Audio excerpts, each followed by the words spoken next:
we're back with another Pop Culture Cosmos PCC Multiverse. It's the state of pro wrestling. Thanks so much for joining us right here, the Pop Culture Cosmos. Please go ahead and check us out each and every day right there on Facebook, where you get the latest news and trends of pop culture. Plus, also as well, our awesome podcasts and radio shows all over the world right here at the Pop Culture Cosmos. But it wouldn't be a state of pro wrestling without my good friend, indeed. You got to go ahead and catch him today at, of course, the PVDcast.com, where he has an amazing array of shows that you got to check out today.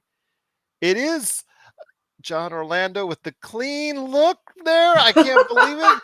Very, it's like very neat. I feel like I'm underdressed. I'm just like got the You know, hat on. So yeah, my gosh, how you been, my friend?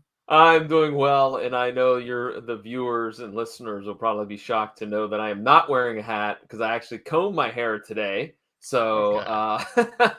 while So you're running one up errands, on me. You're one up on me. yeah, So running errands, I thought I'd put a comb through the hair so I wouldn't look so scuzzy. By the way, congratulations to Las Vegas, Vegas Golden Knights winning the Stanley Cup. Thank you. I know that you are a fan, and it was a heck of a series, Florida and Vegas. And I mean, I had Vegas coming maybe second. I had picked Edmonton coming out of the West, but Vegas was right there. But kudos to the Golden Knights. Well done. I know I heard you on your show. So but Connor McDavid, everybody seems to be infatuated with him and his play, and there's a good reason why he's such a great player. But I will say though that the Knights were a well-made team. Mm-hmm. And in the end, the team beat the superstar player or players. You talk about what went on with Florida and who they have and how they beat those singular players. They had a team. It just reminds me about how team sports ultimately is about the team, and Mm-hmm. just so well built from every angle. And I'm so happy for the community of Las Vegas, because the Las Vegas community, after the tragedies that have had, in recent years, especially the big one at the Mandalay Bay. I won't go into depths on that. It seems that the Golden Knights, since their inception, have been a way for this community to come together. And I know people saying, "Well, yeah, 6 years, it's so soon. You guys don't deserve it." Yes, this community deserves it. If you understand what this community is all about, having no pro sports, having every semblance of pro sports seemingly fail here in this city beforehand, I will say that right now that I'm really, really happy for this community. So I appreciate everyone's thoughts and supports on that. I know that everybody out there is not the biggest hockey fan in the world. We're talking pro wrestling, so we'll get back to that. But thank you, my friend, Golden Knights. I do love them and do support them and I'm happy for the community on that. But it is the state of pro wrestling. One thing Las Vegas does is support pro wrestling with a tremendous amount of support for that from all the different promotions over the years that have come and still come even today to pro wrestling. But I want to go ahead and touch on what's going on first this weekend with the WWE. When we're going to go ahead and air this, it is going to be WWE's, of course, famous Money in the Bank. I still want to say King of the Ring around this time of the year, my friend, because that's, I really think, one of the best shows that they actually have. But they were in the process of actually doing it, and then they decided to go ahead and back out because it was going to Saudi Arabia. So they are going to do, though, Money in the Bank here coming up this weekend. And it just had me thinking when I was on the road thinking about Money in the Bank, and God help me because I was. But I wanted to ask your thoughts on this, my friend. When it comes to where you think the direction should go for the WWE. I know that there was some names out there that you and I both think that maybe should get this opportunity for Money in the Bank, but in essence should also get this opportunity to possibly lead the company down the road. We have Seth Rollins, who's done an amazing job, but with his role in Captain America, New World Order, or actually the new name for it that's come, that they're going to that they renamed it to Captain America 4 coming out next year. He's got a role in that.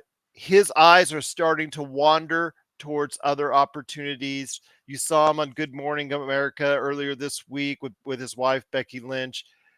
Then you see Roman Reigns. You see that bloodline breakup storyline, which, you know what, 3 years ago they were broken up. Now they were together. Then they're now broken up again. How much more we could take care, and deal with that as far as Roman Reigns as a part-time champion, basically showing up just to do interviews.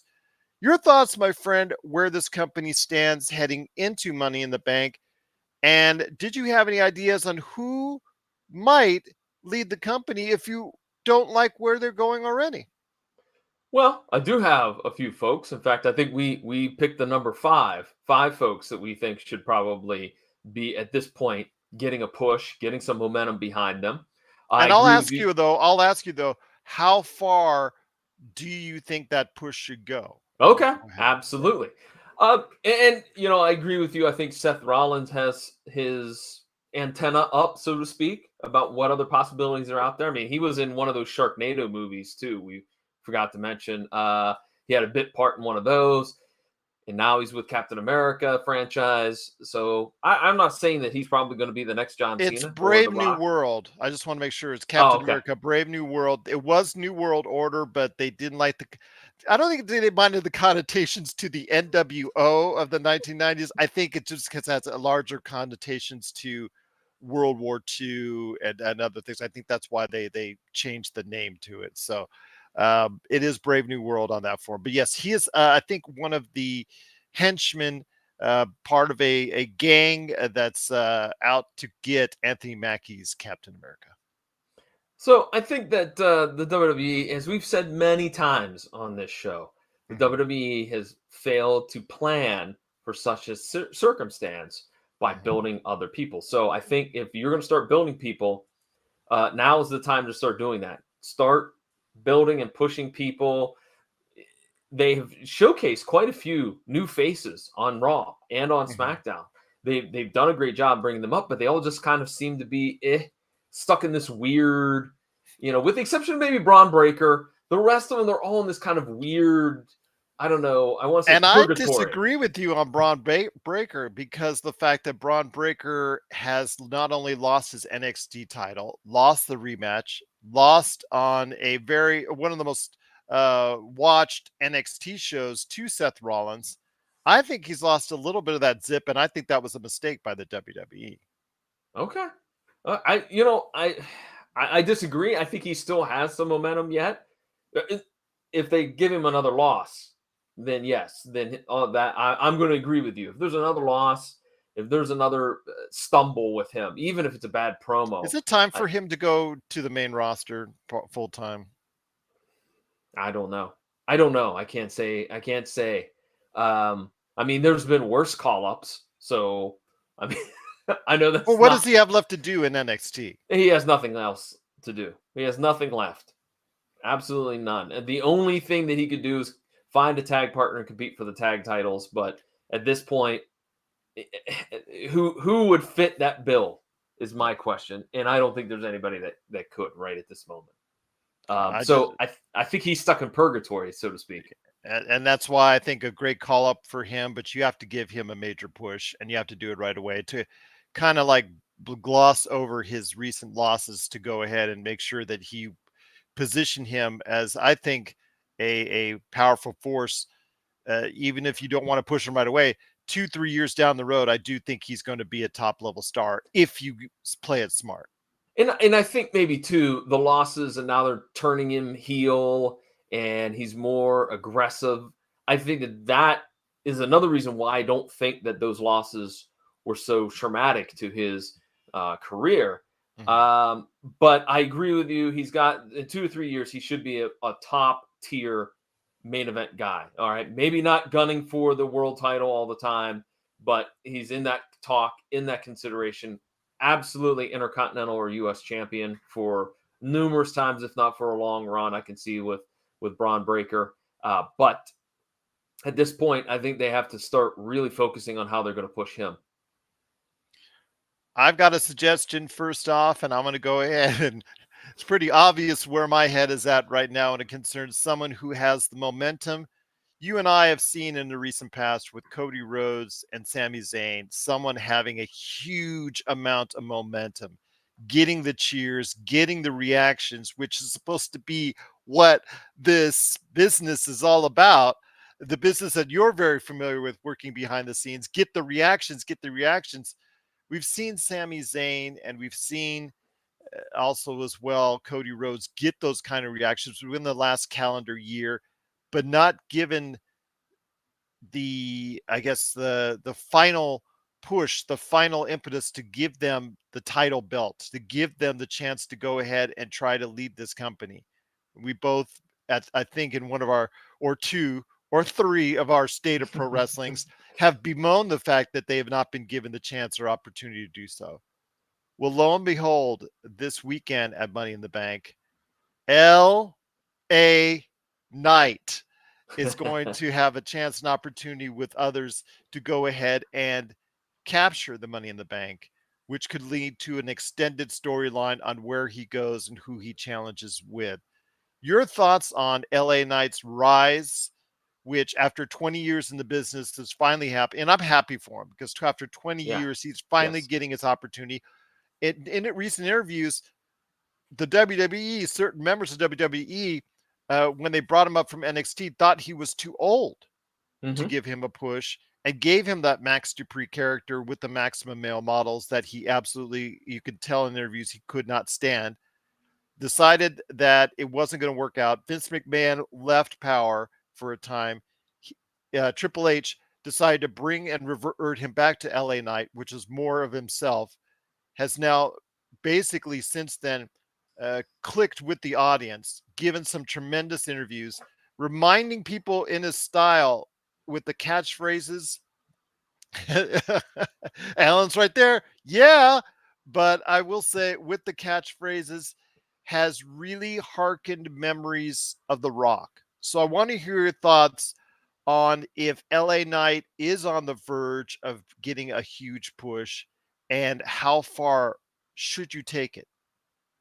I think that not only just The Rock, I think his promos and his catchphrases is a throwback to that late 90s where everybody had a catchphrase, and Mhm. it's refreshing because you looked for that. You knew that that was kind of the icing on the cake when that promo was wrapping up, no matter if it was Austin or The Rock or whomever.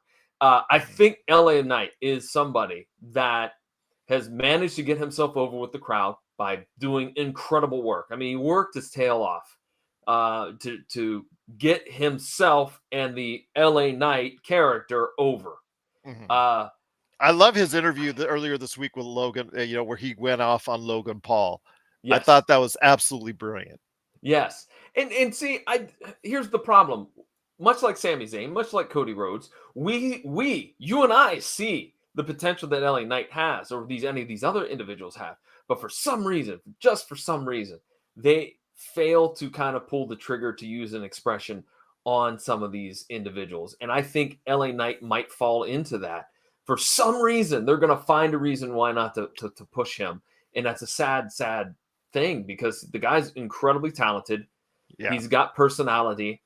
And you know what? I'll be honest. I never watched him in Impact because I think that was the time that Impact was shuffled off into the upper 200s of your cable system, and I never As checked it Eli out. Drake, as Yes, Eli Drake.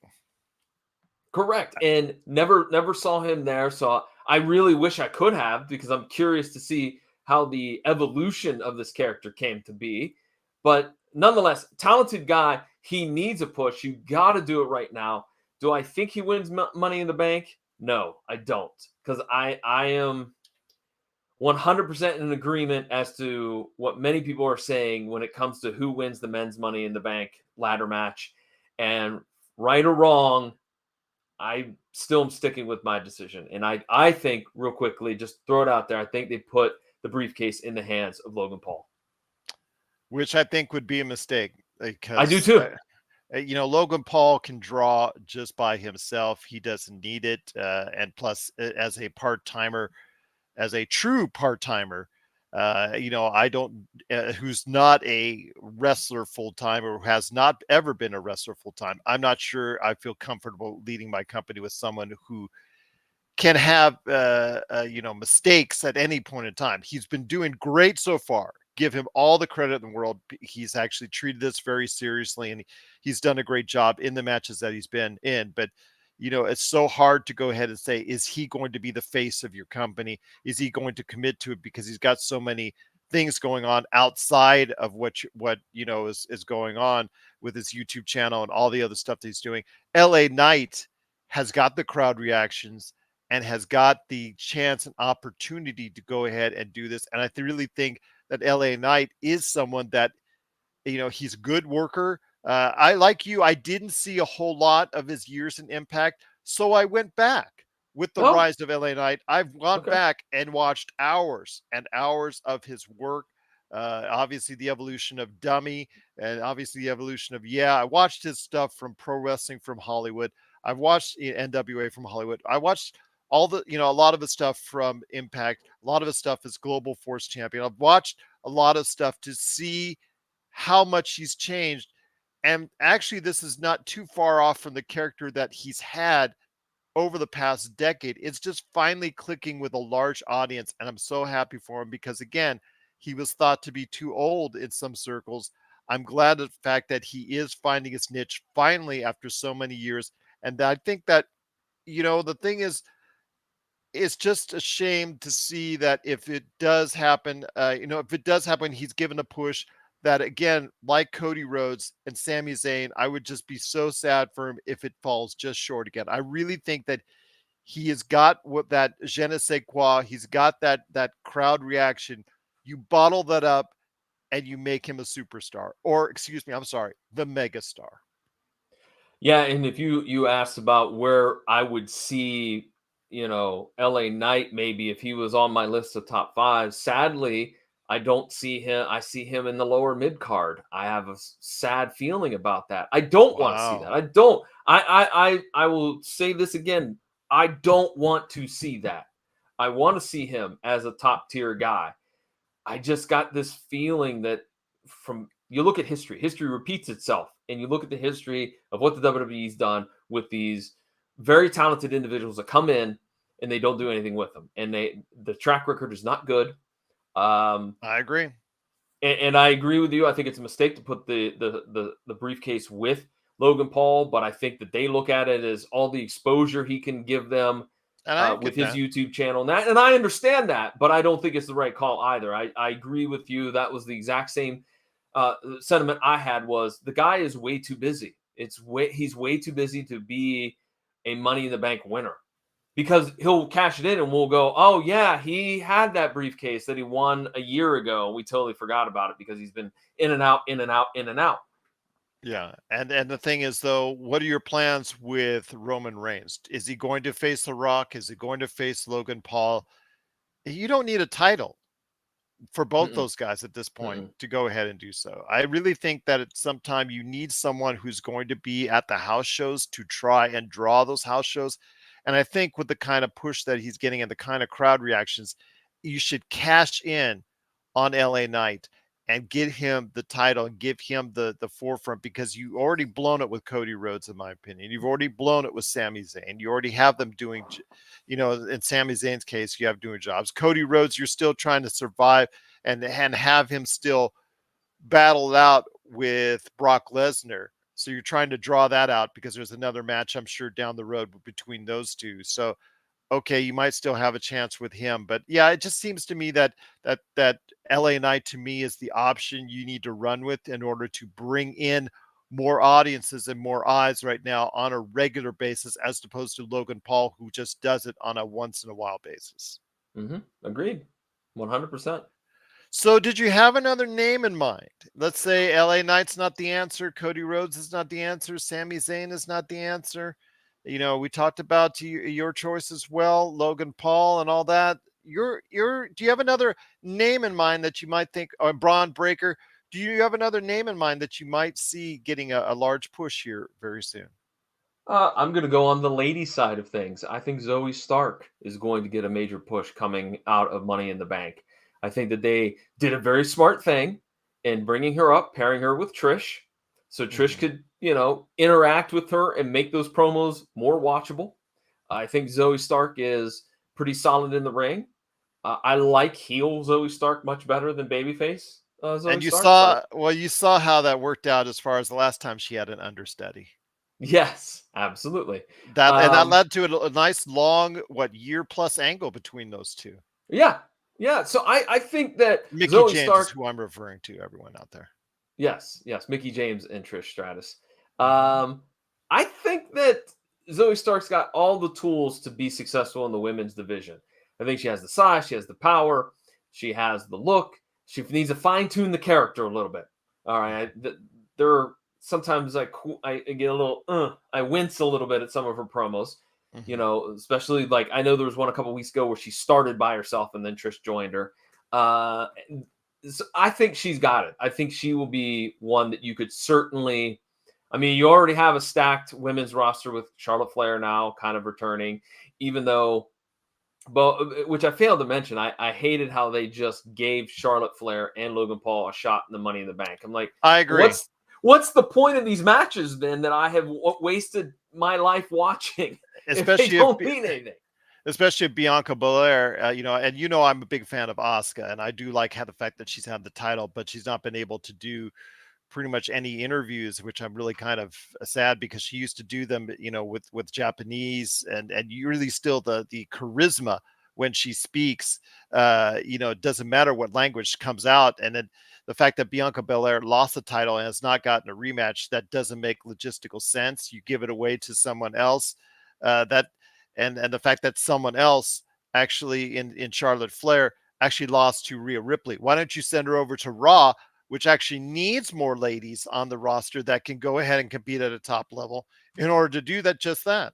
And that's why I think that Zoe Stark could plug in very nicely right there. So then you would Mhm. have Rhea Ripley, you'd have Gonzalez, and you'd have Zoe Stark, and you'd have a very good, solid top three, so to speak, in that on that roster. And then you could build in if they could, build in with some other talent. That maybe eventually when Tiffany Stratton's done her run, they could fill in with her on Raw, and then you start building a very good, solid base for your women's division. Okay, well that's a good suggestion there. I'm going to say that they're looking at possibly, speaking of some of the tremendous Japanese athletes, especially on the female side in the WWE, Io Sky is an individual that they are close to, I think, giving a push. You already see that there's possibility of a breakup between her and Bailey and the rest of Damage Control. I think that Io Sky and Asuka, they have a connection. I love the fact when they have they've only done it a couple times when they have their back and forth on the mic in Japanese. It's just so tremendous. The fans actually get into it. It's kind of great to see, and she's such a great athlete. I think that she will probably have a great chance at. In fact, she's listed right now as the favorite for winning the women's Money in the Bank. Your thoughts on Io Sky and the kind of push that they could give her?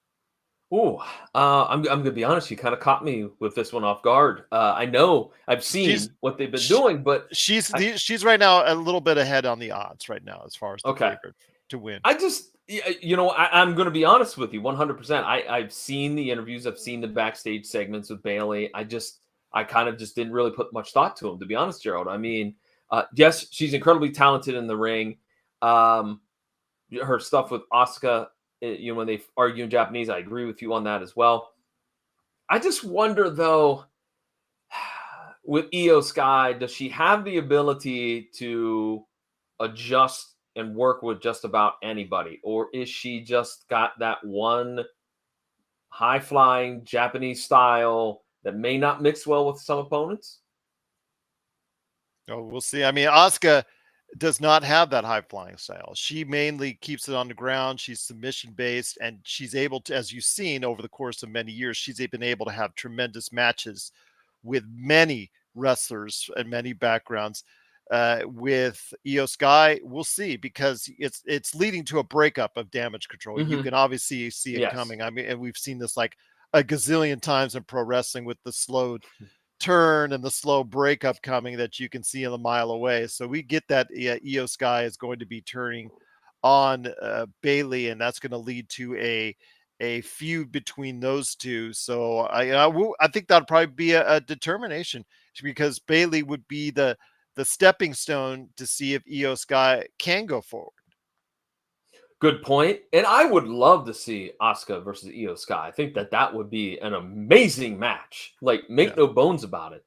With those two contrasting styles and just the intensity that they could bring to that match, I would love to see it. So I hope we do. I hope we get to see that match, because that would be a barn burner, as they would say. I wish I don't know what the status is of Mako Satomura was, but if you go on YouTube and you search out her against Asuka's former name Kana, and you search out those matches, those were sensational matches. I would have loved to have seen those two in a WWE match and go give them 15 minutes and see what you could do there with those two. But Io Sky and Asuka would be a tremendous matchup. I don't know exactly how well they would push it at the WWE, because I'm not sure. I'm not exactly in love with the kind of things that they've been doing for Asuka. Keeping her somewhat silent on the mic. I'm not exactly thrilled with the way that they've pushed her this time around with the title. In fact, every title reigns, I've had issues with the way they've actually marketed it for her. But again, I think that Io Sky and Asuka in the ring, I don't think would be a bad match at all by any stretch. So that's just a name I throw out there at you. Who would be the next one for you?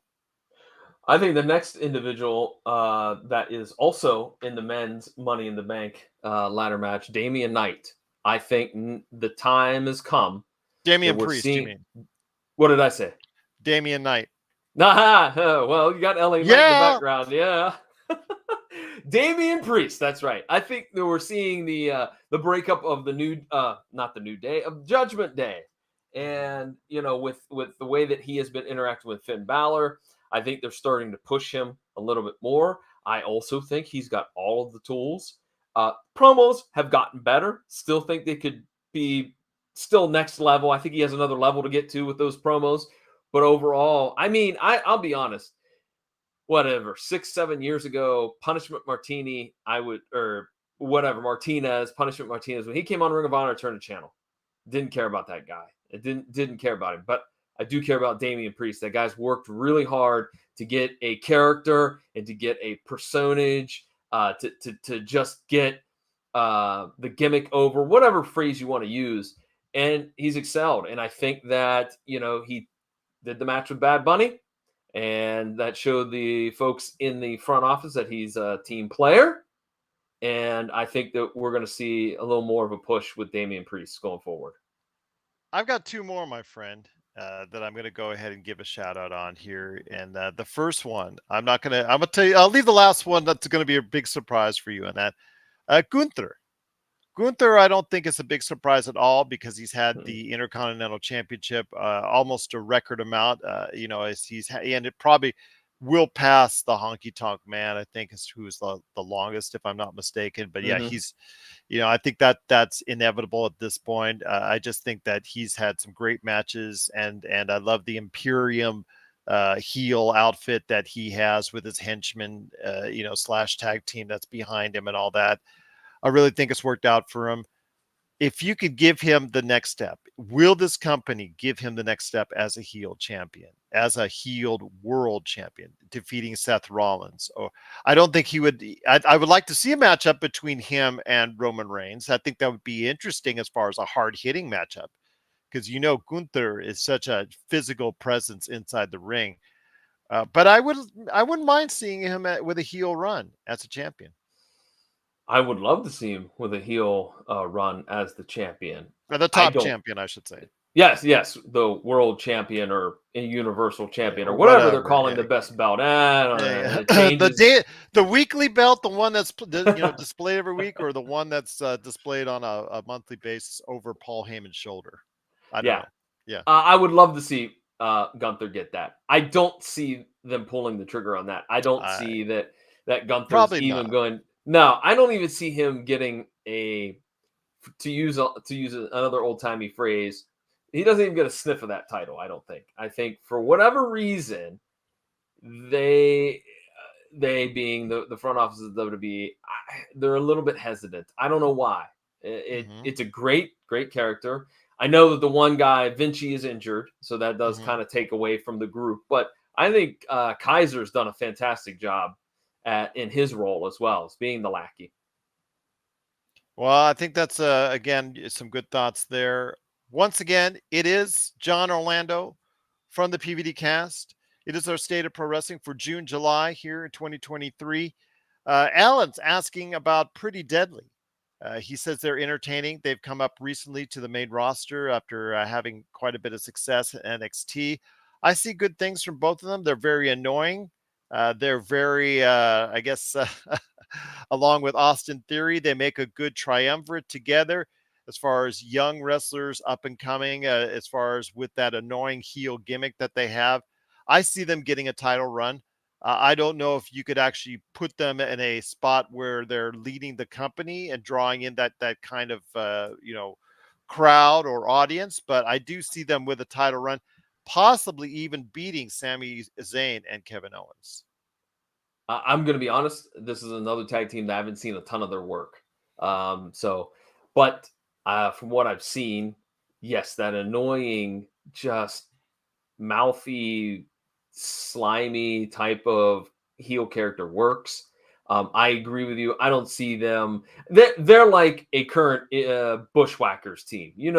Back in the day, the Bushwhackers weren't winning the tag belts, but they were I there to I do build see them winning the teams. tag belt. I do see them winning the tag belts because the WWE is so free with the tag belts. I do see them winning it at some point, getting Oh, I do a too. cheap win, getting a cheap run. How far they take them is yet to be seen. They are slight of build comparative to other wrestlers, so I don't know if that's going to hinder their progress because you know how Vince McMahon loves his big guys. So I just think that Pretty Deadly, though, with their gimmick, is very annoying to the audience, and it does get a reaction, and it gets the reaction that they're looking at. And I do think that a title run is in their future. I think that they will get a title run, but I think it's one and done. And they'll hold it 2 weeks, 3 weeks from one pay per view to the next pay per view, and then as I said, they're relegated to the bushwhacker position. Just putting teams over. Alan says they're too pretty to be a bush. You're right on that. You're right. You're right on that. But as far as being too pretty to be a bushwhacker, I do, that's right. With the bushwhackers, where they were the sheep herders and had a tremendous amount of success and came to the WWE and were just fan favorites and had no chance of ever getting the titles. You're right. I think Pretty Deadly as a heel, smarmy team that they are, I really think that there is good signs for them. They're young. I think that they are going to get more than one title run at some point in time, just because you regurgitate and just comes back around. Something will happen as far as with a certain angle that hits or a certain storyline, or they get in favor with a certain writer, or they get Vince McMahon likes it for some reason. I'm not the biggest fan of Austin Theory, but I get his smarminess as well. And I just think that they've been very fond of Austin Theory and trying to push him as a alternate MJF for this company. I really think Pretty Deadly will fit along those lines as well. Okay. The last name on my list is going to probably surprise you, but he is getting some of the best reactions on the planet. And it's a kid who actually lives in real life here in Las Vegas. Actually, a lot of the WWE wrestlers do. And that is Dominic Mysterio. And you might Oh, you might say that's laughable because of his build. He's not the muscle man. He's not the small flyer. He's like a little combination of both. He's probably not going to defeat Cody Rhodes. He's probably going to lose this Sunday at Money in the Bank. But the thing is, the losses don't affect him as far as the reaction to him as a crowd because of his feud with his father. Everybody likes to see him get beat over and over and over. And the best way to go ahead and turn that around is if he gets a fluke opportunity and a fluke win at a championship. Similar to what we saw that I just mentioned with the Honky Tonk Man. The Honky Tonk Man, you did not believe was going to ever become an intercontinental champion when he came into the WWE. And he ended up beating Ricky Steamboat, and he ended up defending it longer than anyone else because of that gimmick that he had. Your thoughts on Dominic Mysterio and the opportunity, because the fact is he's getting so much bad reaction, boos and jeers right now. The fact he doesn't even have to speak and people hate his guts. Okay, I'm going to be honest with you. That's not who I thought you were I, going to mention. I I'll be knew honest with you. you knew that would surprise I me. actually, when I give my final one, I will say that there was. That's who I thought you were. I thought you and I were going to agree basically on my last pick. But I'm not saying Dominic, I won't agree. Who says I oh, won't who agree? knows? Who knows? Dominic Mysterio is a heat magnet right now, Oh, no. and Let Dom talk. Let Dom talk. I mean, yes, he does not have the ability of his dad. Yes, he doesn't have the size of somebody like a Santo Escobar, okay, or somebody like that that's comparable in his style, if you will. But I think he could be the one that 5 years from now we're talking about him in that solid mid card heel, or probably by that point babyface, because I'm sure that they will have him reunite with dad, because we know that's going to happen. We know Yeah. that this is a matter of time. But I could see him solid mid card guy, absolutely. But his pairing with Rhea Ripley only makes it stronger. What Almost the like heel? like right now, almost like a Triple H China type deal. Rhea Ripley, you know how he runs into her arms, you know, when something bad happens, as far as he jumps and she's holding him. They work and they play very well off each other. It just clicks right now for those two. And I think the fact that she is so dominant as a world champion only helps his case as a cowardly heel. Okay, yes, I agree wholeheartedly with you on that one. But as I said, it'll be interesting to see after Cody, who do they put him with? Like, what feud is he going to be in? Does he also get involved in this? What I mentioned, a little bit of the dissension between Balor and Priest. Will they be spun off? They being Rhea and Dom, or are they going to be involved in this storyline? And we're going to have a civil war, if you will, again this time with instead of the bloodline, it'll be the Judgment Day. I don't know, but I mean, I think that's a solid reasoning behind Dom Mysterio being somebody that they could elevate. I just think he's going to get a shot to repeat the history that, like you said, because this industry repeats itself all the time. And I wouldn't say that's a bad idea to go ahead while you have so much heat on him to go ahead and have a run similar to what we've seen with the Honky Tonk Man with one of the US title or Intercontinental title. If you don't really like what Gunther, or you got bigger plans for Gunther, or if you have bigger plans for Austin Theory. So we'll see. I just think right now he's more of a heat magnet than Austin Theory has ever been, despite what, you know, Vince McMahon or some others might say. I just think he's done because I think they're similar ages, Dominic and Austin, and right now I'd say the better future is with Dominic. Well, and then you have to also figure out you still have time right now to get that belt off of Austin if you didn't want to do Theory versus Dom, to get that belt off onto somebody else as a transitional champ, Yeah. and then have Dom beat them in a very Yeah. fluke manner. Absolutely. And then go running into the arms of Rhea Ripley. Absolutely, indeed. But I've said my piece on my individuals. I think that have a possibility on getting a major push that might help the company's fortunes even more. Your thoughts, my friend, on someone that you think might be able to go ahead and do just that. You had one more on your I have list. one more. I have one more. And I think that I just mentioned the US title. This guy's in that US title picture, but I really think Bronson Reed, if pushed correctly, could be that monster heel that the WWE is kind of missing. Like, he's very reminiscent of Bam Bam Bigelow, and he moves around the ring quite well.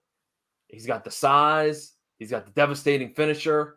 He's just bad I, on the mic. He's just he bad on the yes, mic. I said that's the only thing is he needs a manager. He needs a Heyman. He needs somebody that to speak for him, and he would be the perfect. The character would be perfect for mouthpiece, because you think of all the monsters we've had in the past, and they've always had a mouthpiece. The Giant had Jimmy Hart and Kevin Sullivan, and you had King Kong Bundy had Bobby Heenan, and et cetera, et cetera.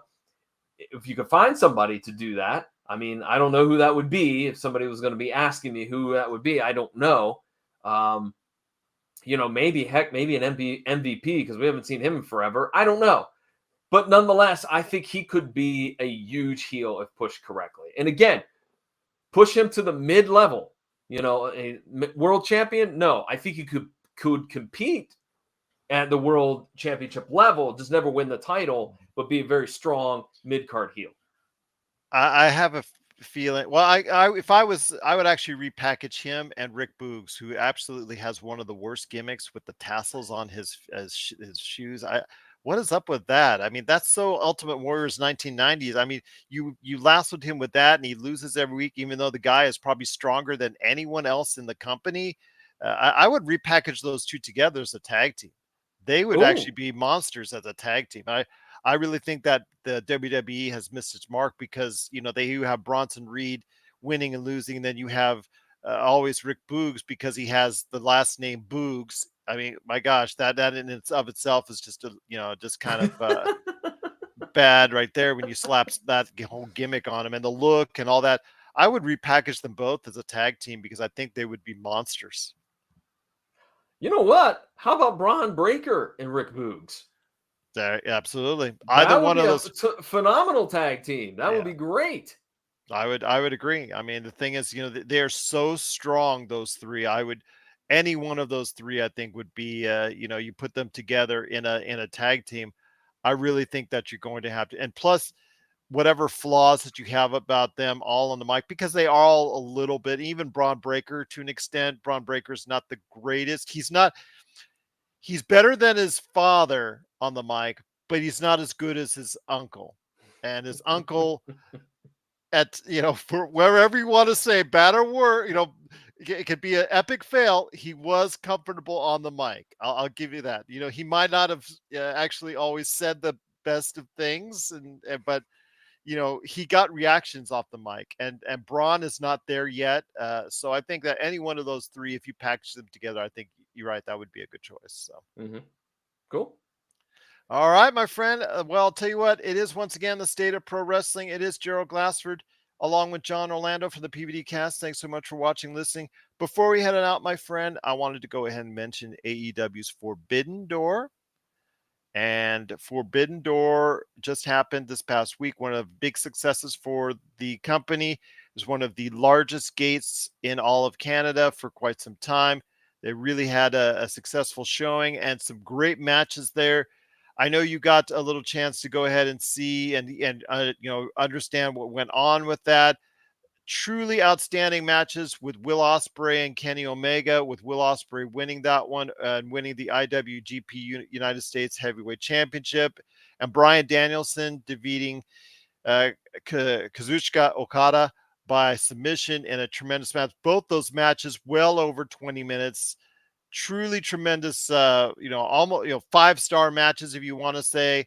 I do know that Bryan Danielson broke his arm 10 minutes into the match and still finished through the match without any problems. As far as it's concerned, he'll be out for a couple months at least.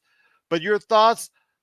I really wanted to go into that. You could go a little bit, but I really want to go into the fact that AEW and New Japan Pro Wrestling got together to do this is just a welcome sign for the industry. I love the fact that also you have wrestlers from Mexico also interacting quite a bit with AEW. I love when interpromotional matches happen, when wrestlers from other companies work with each other. I just think it's a good sign for the industry. We saw this quite a bit in the 80s and a little bit in the 90s. Are you glad to see AEW Forbidden Door as far as at least the concept behind it and where it can go from there? I like the concept. In fact, truth be told, I really wanted to watch the pay per view, but I was on vacation and that was not an option for me. I did read up on it. I watched some of the clips that are out there on YouTube, and I do like this, but I feel like just one small little negative about this whole pay Mhm. per view event. I don't know if, and again, if you're trying to build casual fans who then will turn into hardcore fans, I think that they should have done a little bit of a better job of really promoting the New Japan stars. I think I that agree. AEW takes for granted that, oh, everyone, we You know love who Okada. Kazuchika, yeah, Yeah, Kazuchika Okada. right, Tanahashi. You know them all. Yes, absolutely. right. Yeah, and I feel like that was the only negative thing that I could say, besides also again, my same complaints on every pay-per-view with AEW. Why do we need 12 matches? We don't. Please stop doing that. Because it makes it a 5-hour show, and that becomes daunting. But I digress on that. I feel like I liked interpromotional, pairings or whatnot when ECW would bring in FMW guys or vice versa, or go back even further to the 80s when you had Pro Wrestling America, where you had Nick Bockwinkel taking on, Rick Martel for the AWA title, and then you'd have Backlund and Flair on some other, shows back in the 80s. So I always liked that. I always thought that was cool. I think that the thing that is different about them is that the build was always better. The build for any wrestler coming into a territory was always done much better than it is today.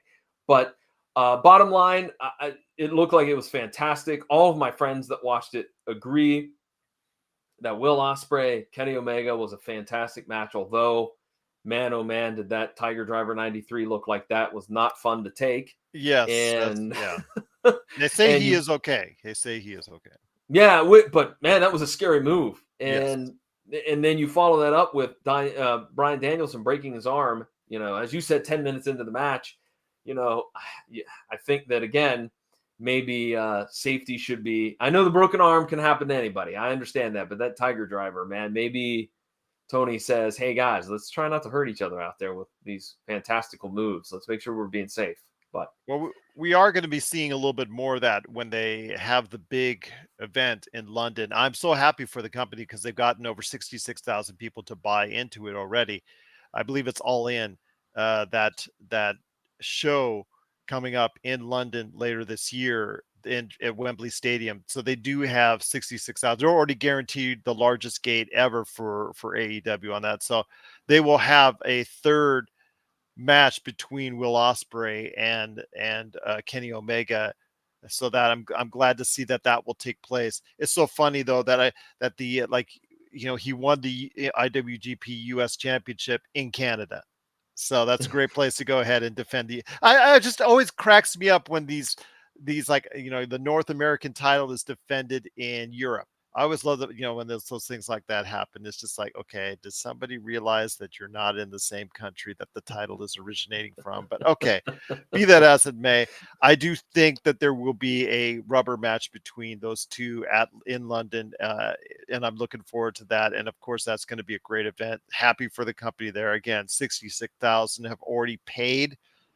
in advance, and that is just a tremendous buy-in. I think it proves that this industry can thrive with more than just the WWE at the top of the food chain. Agreed. Again, though, I will also say I only watched part of Dynamite, probably about the first 45 minutes. I didn't watch a lot last night. I had other things going on, but it seemed to me that they didn't really follow up with too many of the angles that came out of the pay-per-view. That's the problem, because of the fact it's an interpromotional type thing. The New Japan, they just pack up their bags and leave for a couple months until you hopefully have them intertwined again for All Out in London.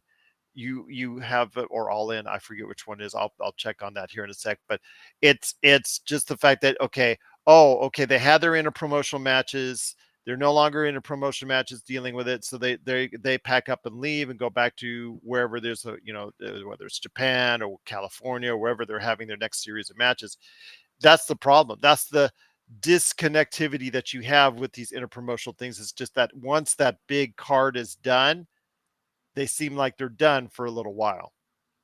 Right, because last night I don't think there was anything mentioned other than Jungle Boy and Hook, that storyline, which That's an AEW based. That's an AEW thing, and honestly, that shouldn't have even been mentioned, because I personally feel like that match should not have even happened. Like, I apologize with all due respect to Jack Perry. He did not deserve to get a match against Sonata for the IWGP Heavyweight Championship. I'm sorry. People can be mad at me for saying that, but I just don't get it. That's my humble opinion. It is All In, by the way. I always forget if it's Okay. All Out on. It's All In London. So, I mean, but I'm definitely happy for the company there. But it looks like, with these interpromotional matches with IWGP and AEW, I'm looking forward to seeing more of these coming through. Not just IWGP, AAA, They're still, despite the fact that the independent scene is not what it once was, there are still plenty of interpromotional matches out there. And I've told you before off camera that I think if you and I were to go ahead and start a company today, I would tell all the wrestlers from Impact, MLW, I would tell all these other smaller promotions, hey, let's get together because it is in our best interest to do so. Because apart, you guys are not doing as much as you need to do or much as you can do working separately. But the problem has always been in history is you look at when the AWA in Memphis, got together for Super Clash 3. When you look at when they did Super Clash 2, the AWA and the NWA. When you look at whatever, people's egos get in the way. They lose sight of what the ultimate goal is. And they always start thinking about money and talent and who they can take and who they can't take. And that's why it's always failed. And I think that, maybe it's different today. Maybe it'd be much different today. Probably if indeed. And, with the NWA, MLW, and, all those Impact, all these other smaller GCW, all these other smaller companies that want to stay small, seemingly because by what they're doing, they're just accepting the fact that they're small. That's what it's going to be. If they decide to go ahead and band together, you would build a much stronger base. But these things logically to me just seem like they're illogical to those individuals there. Mm-hmm. So agreed. Yeah. But before we head on out, my friend, I did get a chance to go ahead and play this week AEW's Fight Forever, a video game, which is the first wrestling video game. I think there's probably been some other smaller ones, but that's not named WWE 2K something that come out in quite some time. The first major release of a wrestling video game to come out in quite some time. It was created and developed by Ukes, who actually previously did the WWE series. The last one they did was 2K19, but they are working with THQ Nordic on this, and it came out this week. It's available on all the major platforms. See PC, Switch, PS4, PS5, Xbox Series S and X, and of course Xbox One as well, which is part of the issue that I have with it when I look at as far as the visuals, because the visuals, the way it's not a PS5, Xbox One, Unreal 5 pop that you can get as far as the dynamics and the characterizations and the character creation, as far as just the way that they look, the wrestlers look. It's just not next gen. But to me, as I told you beforehand, I think this is a good start. There's still a little bit of shallowness as far as the options you can do, whether it's Road to Elite, whether it's creating custom matches, whether it's creating custom designs. It's not fully fleshed out. It seems to me like there was a budget attached to this game that wasn't high enough that it needed to be. But the thing is, the mechanics are good, but not great. But I will say it's a good start. It reminds a lot of people out there what they wanted to emulate was the old No Mercy game. But the problem is, that they were talking about, oh, this reminds me, in fact, some of the wrestlers, oh, this reminds me of No Mercy. This reminds me, this what do we want to design it by, like No Mercy, like No Mercy. As you and I know, my friend, you and I might have played No Mercy back in the day, but there are a lot of people that have, weren't even born when No Mercy came out. So, before we go ahead and just stress on that, I will say again, some pretty good mechanics, some pretty good ideas that are into it. A little bit shallow, a little bit short on the story, a little bit shallow here on some of the options. But I will say overall, it's a good start.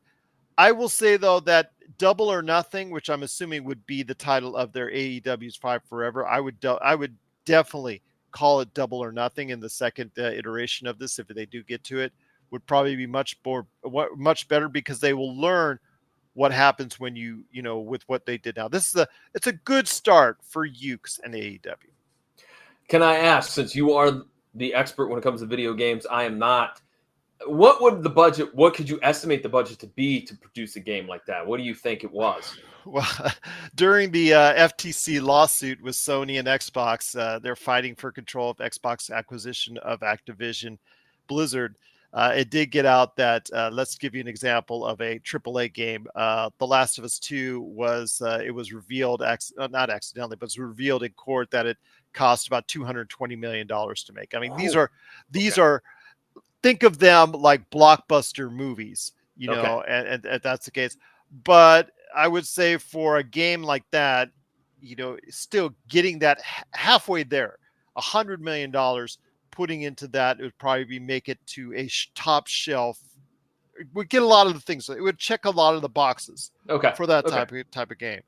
I don't see that type of investment in it, and obviously the visuals and some of the representations are, but I do see some of the fun. I do see some of the love for the industry in this game. I do see some of the enthusiasm and the things that the AEW wrestlers put as far as advice and things into it. So I do see the imprint on it. I do see the potential for it, but I'm just saying it at what I have right now is a game that has a lot of stuff that's missing out of it. And I think that's what is as far as the disappointing factors. But overall, if you just want to take it, let's say I'll meet you online, or if we go ahead and play on the couch, I really think that for that purpose of itself, I think it's a lot of fun. Who did you play as? What characters did you pick? I actually wrestled through a couple of them. Kenny Omega, because I wanted to see his move set and how they would emulate that. They Okay. do emulate the move sets pretty good. I also did for, I think, Cody Rhodes, who was actually in the game, and then also a little bit of Wardlow as well. Wanted to go ahead and just check out their move sets. I will be going more extensively, and hopefully I'll be able to stream it here as well in the Pop Culture Cosmos in the not too distant future. But I will also want to go ahead and stress that there are still the same glitches and bugs that you see in every wrestling video game. There's still the same glitches and bugs that almost every video game has, wrestling video game, as far as hit collisions where something is, you're trying to make a move and it's not actually looking like it's hitting the actual individual. That happens at times. Some missed move sets. Some of your commands, if you make custom moves with a custom created character, sometimes they don't work together as far as in a chain like they're supposed to. Little things like that you see that do plague the larger WWE series, still plague this one. I think you're gonna, as long as you're going to have wrestling video games, you're going to have these little small issues. But overall, at the game at its best, it's fun. It's fun, and I Okay. think it's it is a little bit light and a little bit shallow, but there is potential for so much more. All right. Cool. You're the first person that's given me a good review of it. I haven't heard anything from any of my pals about it. Like I said, I'm not a big video game guy. I don't know if I'll ever play it or ever get it. Um, I'm just not that way. I've never been a big video game guy, so I just got to be honest with you on that. So I think I'm going to give it a 7 out of 10 okay, right now. okay, So again, the potential's there for a lot more, but I think it's something that if you just want to pick it up and play, wait till it goes on discount, and then I think it'll be a lot better value for you. okay, But before we leave, my friend, you got to go ahead and give the major pitch. What's going okay. on at the PVD Cast? Well, the PVD Cast. This week, I'm going to be uploading a small episode that I did for a local independent comic book convention that was here in Columbus, Ohio. Space, the Small Press and Alternative Comics Expo. I'm still working on it. It'll probably go up late because I've been on vacation, folks. I've had a very good vacation, That's but I was on awesome. vacation for a week, and it's hard to get back in the routine. Gerald, Yes. you can attest to that, right? I did earlier this month. Absolutely. I know exactly how it is. So I'm a little bit behind, but cut me some slack, folks. Definitely check out the PVD Cast. In fact, a couple of episodes ago, I had some great comic book writers who are creating a wrestling comic book. Also had Mike Dells, who is a Maryland referee, ring announcer, broadcaster, a huge wrestling fan as well on the show. So check out those episodes. As I said, the new one's coming here later tonight. And again, pvdcast.com or wherever you find your major podcasts, that's where you can listen. Absolutely. It is the PVD Cast. Please go ahead and check it out today, wherever you get your podcasts. Well, my friend, as always, John, great to have you here. Always willing to do, what it takes to go ahead and have a state of pro wrestling. It is actually one of our most popular shows on the channel. It is truly greatly and also just very welcome and appreciated. Any last thoughts before we head on out? Before we head into, of course, Money in the Bank weekend. Why don't I have the Money in the Bank? Can you climb a ladder? If it's got money in the actual suitcase, absolutely. You'll see me hop, skip, and jump up there faster than you can say C-spot run. But as Jim Ross reminded, how do you learn to fall off a ladder?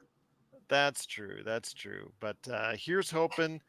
You gotta make sure you get that bump right. You only have so many bumps on that dance card. But I will say though, it is great to have you here, my friend. Looking forward to L.A. Knight. Yeah, winning the Money in the Bank. That's my call. That's my prediction. You think it's Logan Paul? We'll find out who it is. But once again, my friend, great to have you here. Looking forward to our next State of Pro Wrestling next month, right here on the Pop Culture Cosmos. Yeah.